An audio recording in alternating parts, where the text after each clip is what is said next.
Hi, friends, and welcome to my channel. This is a podcast where I enjoy sharing my insights. And today I'm talking about honest living. I've been reflecting on honesty quite a bit lately, and I want to explore that with you a little bit more. So if you're interested in what it means to be sincere, authentic, and always honest, it really is the best policy. And it's a freedom that few enjoy. I hope you'll stick around to hear what I have to say about honest living.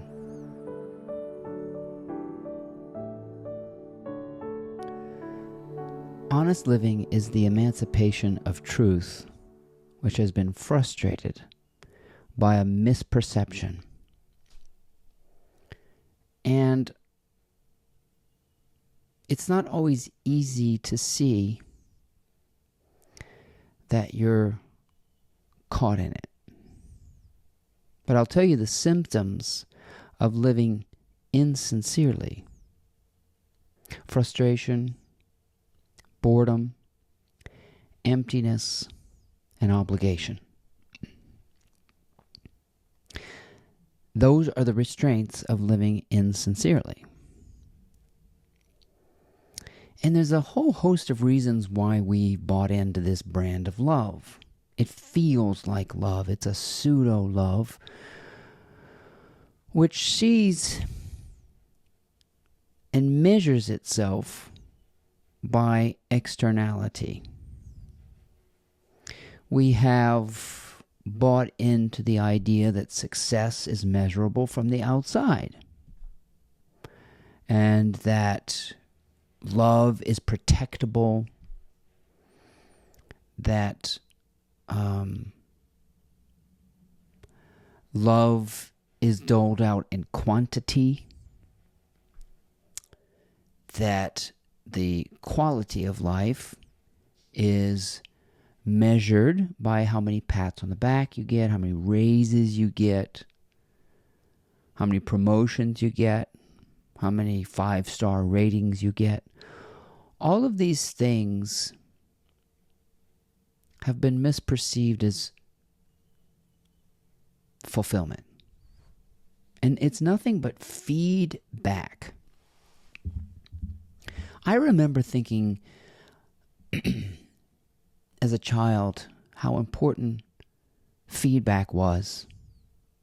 This was emphasized in our household by grades. What are grades a measure of? To me, grades are a measurement of how well you follow instructions. And getting good grades was emphasized as something that would work to gain the affection and approval of your parents. And I worked really hard to get good grades because it seemed to please my teachers. Everybody wants a gold star. And that way of perceiving love as a pat on the back leaves us with the illusion that love is missing. And we have to go out and make something of ourselves. Why? So that you can make a difference and other people will love you and like you and subscribe to you and buy your products and listen to your speeches. That's how you know you're successful. At least that's what people caught in this illusion erroneously believe. That is, until you begin to wake up from how much you've given yourself away.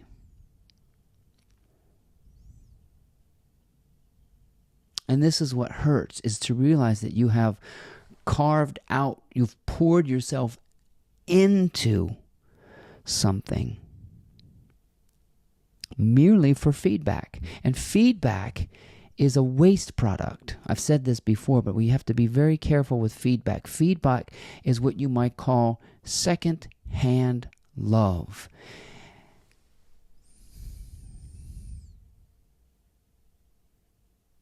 It's Tina Turner who reminded us of that. What's love got to do with it? Secondhand emotion. That's what a lot of us believe. And so experiencing love from a secondhand perspective is trying to see yourself getting into the heads and minds and hearts of people around you. When my relationship with my ex blew up, the thing that upset me the most is what will people think? Because I married someone much younger than me. And that thought plagued me. What will other people think? I didn't realize the power that reigned over me. Disapproval.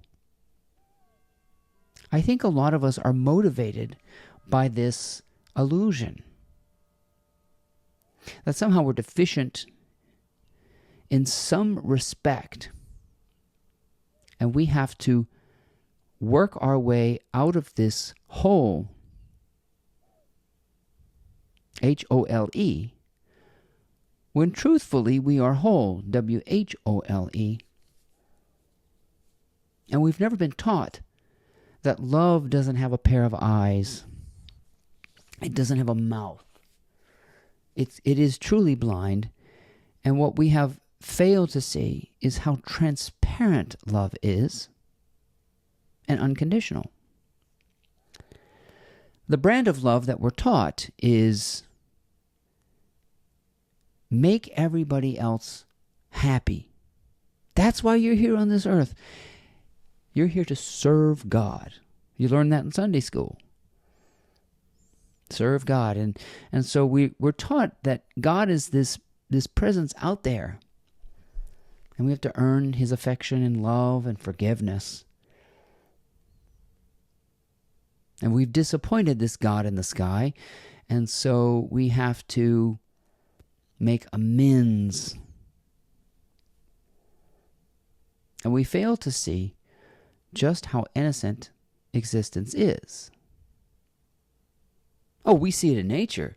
You can see how innocent your dog is and forgive your dog for being a dog. You can see how innocent a tree is. It makes a big mess. It's got pollen in the springtime. It's a big inconvenience. But it's so, despite all of its so-called faults, a tree is so giving. It's always producing oxygen for us and shade and beauty. Yes, the acorns fall and the dust and the branches fall in the house, and when the storms come, it's a big mess. But we forgive it. And we say it's a beautiful thing, so natural. And then we use words like man-made. It's interesting. We don't recognize that a human being is as innocent as a tree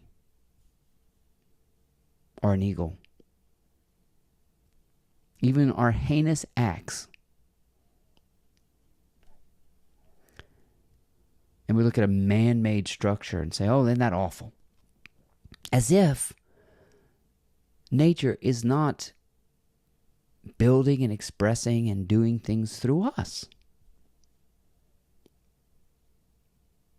We just have this sense about us, a false sense about us, that this is mine. Like these are my words. This is my body.